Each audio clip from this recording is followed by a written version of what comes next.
Hello, I'm Rodney Mallett with the Department of Transportation and Development. I'm here today to talk to you about evacuation routes. As hurricane season nears, it's a good time to plan your evacuation should you have to leave harm's way. What we've seen in the past is people love to use I-10 to go east and west. During Ida, it was taking 15 hours to get to Houston, and it was taking 8 to get to Dallas, and that's bad math right there. So if you must use I-10 to go east and west to get out of harm's way, leave early, because you don't want to get stuck in the congestion. But right now, if you can use 59, I-55, US 61 right here in Baton Rouge.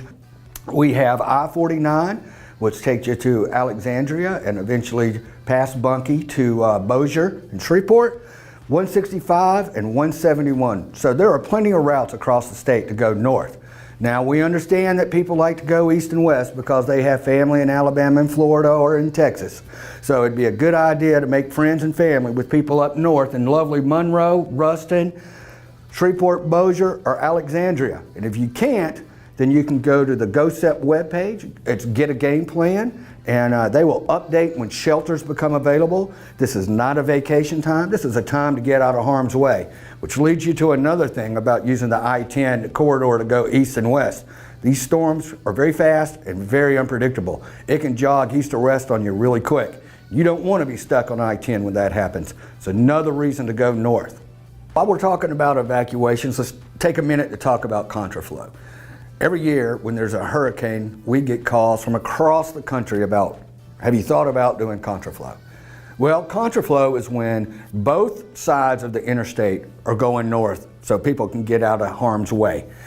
Contraflow is instituted when certain circumstances are met, such as the New Orleans area has to have a mandatory evacuation. Also, we have to have 72 hours notice. Why is that? Because we are going to manually change signals, hundreds of signals, if not thousands of signals.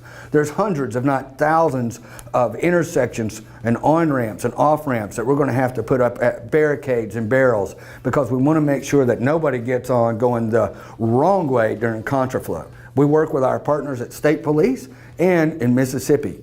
So it is not something where you can just go to Walmart and buy contraflow off the shelf. This is something that takes a while to institute, and we have to do it properly and safely. And also, when we introduce contraflow, you're going north. It's going to be 55 or 59. There's not going to be any opportunity to go east and west. So back to how this whole conversation started, go ahead and make your plans now so you can evacuate early. You don't want to get stuck in the last minute congestion, and you don't want to get stuck in contraflow unless you have to, because the goal here is to get out of harm's way.